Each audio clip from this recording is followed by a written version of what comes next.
할렐루야. 하나님의 크신 사랑이 이 아침에 우리 가운데 가득한 줄 믿습니다. 오늘 우리는 누가복음 8장 16절로 25절의 본문을 통하여 너희는 무엇을 보느냐라는 제목으로 하나님의 말씀을 함께 나누도록 하겠습니다.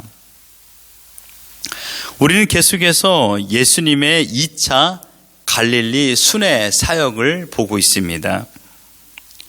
오늘 본문의 구성은 세 부분이죠. 16절로 18절은 등불 비유로 예수님께서 말씀하고 있는 내용입니다. 19절로 21절은 예수님의 식구들의 등장이 나오고요. 22절로 25절은 바다를 잠잠케 하시는 예수님에 대하여 말씀하고 있습니다. 여러분, 이 세 가지가 각기 따로 있는 듯한 느낌이지만 여기는 아주 중요한 공통 부모가 한 가지 있다는 것을 보게 됩니다. 여러분, 16절로 18절의 핵심 단어는 등불입니다. 등불. 등불의 역할이 무엇입니까? 어두운 곳을 밝히 보여주는 역할을 하고 있죠. 그래서 등불을 켜서 그릇으로 덮지도 않고 또한 평상 아래에 두지 않습니다. 등경 위에 곧 높은 곳에 두어서 들어오는 사람들에게 그 빛을 봄으로 인하여 어두운 곳에 무엇이 있는가, 위험에 있는가를 피할 수 있도록 가르쳐 주는 것입니다. 이 말씀을 하신 이유는 무엇입니까? 예수님께서 숨겨진 것을 밝히 보이겠다라는 뜻을 가지고 있습니다.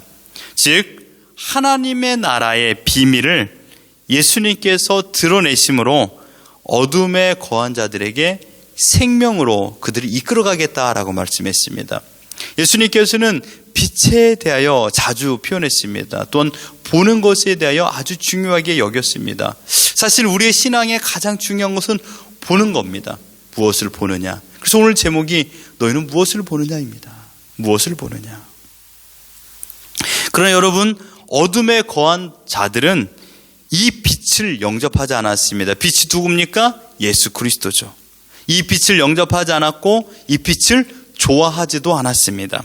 요한복음 1장 10절과 11절에 보면요, 그가 세상에 계셨음에 세상은 그로 말미암아 지은 바 되었으며 세상이 그를 알지 못하였고 자기 땅에 오매 자기 백성이 영접하지 아니하였다라고 말했습니다. 예수님의 이적과 기사는 사람들의 관심과 또한 인기 끄는 것은 충분한 힘이 있었지만 그들은 결코 예수님을 나의 구주, 나의 영원한 하나님이라고 영접하지는 않았습니다. 앞으로 보겠지만 예수님께서는요, 굶주린 군중들에게 먹이는 이적을 베풀어 주었습니다. 인기는 하늘을 찔렀죠. 하지만 결코 예수님을 나의 구원자라고는 믿지 않았습니다. 그 대표적인 인물들이 누굽니까? 오늘 본문에 나오고 있는 19절에 21절에 예수님의 식구들입니다. 지금 갈릴리 어딘가 큰 집에서 제자들과 함께 모여든 군중들에게 예수님은 가르치고 계셨습니다. 이때 예수님의 가족들이 방문하게 되었죠. 방문하는 목적이 있었습니다. 그것은 예수님을 집으로 데려가기 위한 것입니다. 두 가지 이유가 있었습니다. 당시 지도자들, 유대 지도자들과 큰 충돌이 계속적으로 있었기 때문에 예수님을 위험에서 피하게 하기 위하여 집으로 데려가려 했습니다. 두 번째는 예수님이 귀신에 들렸다라는 흉흉한 소문을 들었기 때문입니다. 그러나 여러분, 이 두 가지 이유보다 더 큰 것이 무엇입니까? 그것은 바로 예수님을 그리스도로 믿지 않았기 때문입니다. 모친 마리아는 천사 가브리엘을 통하여 하나님의 고귀한 소식을 들었습니다. 가족들도 어머니 마리아를 통하여 예수님이 어떠한 존재인가를 들었을 것입니다. 그러함에도 불구하고 예수님의 이적과 기사가 하나님의 나라를 증거하는 것으로 여기지 않은 채 귀신의 놀림에 그가 그 이적을 행하였다라고 생각하고 있었습니다. 이것은 등경 위에 있는 등불을 보지 못하는 미련한 시선입니다. 마지막으로 22절로 25절은요, 제자들의 어리석음을 깨닫게 하시는 예수님, 즉 예수님의 존재를 바로 보게 만드는 이적입니다. 풍랑을 잠잠케 하시는 예수님입니다. 25절을 보십시오. 제자들에게 이르시되 너희 믿음이 어디 있느냐 하시니 그들이 두려워하고 놀랍게 여겨 서로 말하되 그가 누구이기에 바람과 물을 명함에 순종하는가 하더라. 지금 제자들은요, 예수님과 함께 배에 타서 갈릴리 호수를 건너고 있습니다. 그 중에 예수님은 잠이 드셨고요. 그때 풍랑이 몰아쳤습니다. 여기서 풍랑이라는 것은요, 많은 비와 강한 바람을 말하고 있습니다. 많은 비와 강한 바람이 한꺼번에 불어닥치니 얼마나 어려운 상황이었겠습니까? 제자들의 상황을 표현하는 말을 보십시오. 24절에 우리가 죽겠나이다. 얼마나 급박한 상황이었는지 제자들의 말은 우리가 죽을 것 같다라고 말하고 있습니다. 예수님, 지금 당장 우리가 죽게 생겼습니다. 지금 주무실 때가 아닙니다라고 말하고 있습니다. 여러분, 제자들 중에는요, 베테랑 어부 출신들이 있었습니다. 그러나 그들조차도 감당하기 어려운 바람이었습니다. 어찌할 방도를 찾지 못했기에 그들은 급박한 나머지 주여 주여를 연신 외치며 예수님을 깨우고 있습니다. 주여를 부른다라는 것은 지금 예수님이 나의 주인이라는 것을 고백하는 것입니다. 그런데 그 주인이 나와 함께 있음에도 불구하고 이들의 입술과 그들의 태도는 상반된 모습을 보이고 있습니다. 제자들의 마음을 아셨던 주님은 바다와 바람을 잔잔케 꾸짖으셨습니다. 혹시 여러분, 이 꾸짖음이 제자들을 꾸짖진 않았을까요? 이 꾸짖음이 혹시 우리의 믿음 없음을 꾸짖진 않고 있는가요? 바다를 꾸짖는 것처럼 주님은 제자들을 동일하게 꾸짖었습니다. 너의 믿음이 어디 있느냐? 너는 지금 무엇을 보고 있느냐? 라고 말씀하고 있는 것입니다.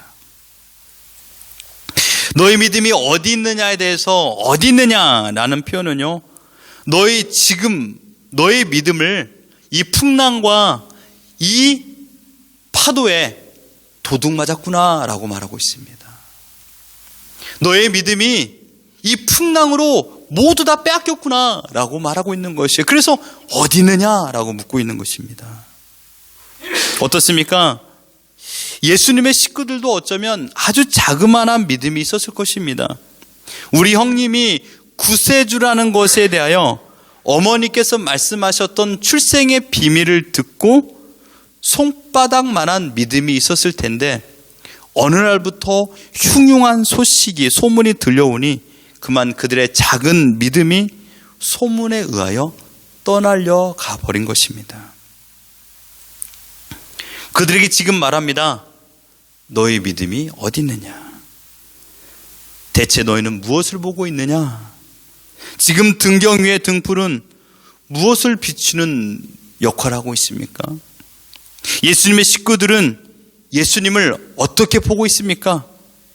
제자들은 지금 예수님을 어떤 믿음으로 보고 있습니까?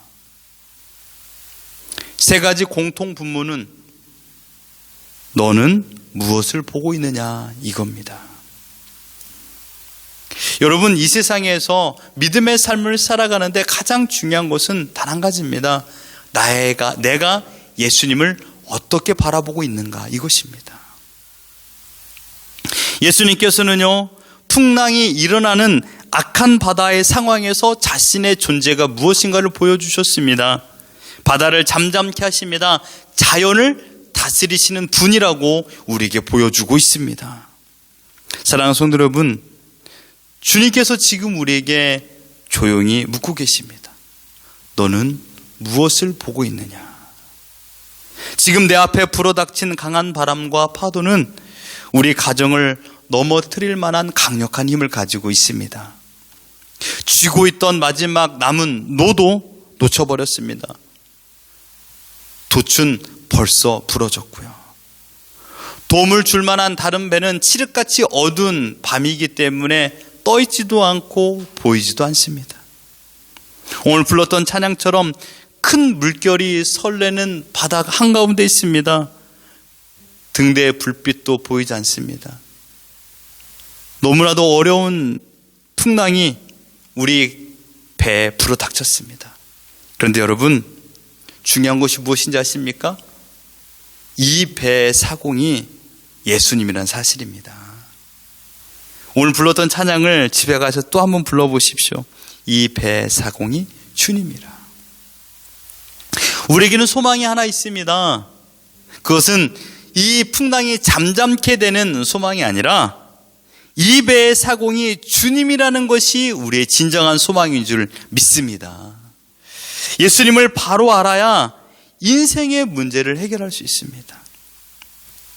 너는 무엇을 보느냐라는 주님의 질문에 여러분들께서는 어떠한 대답을 하시겠습니까?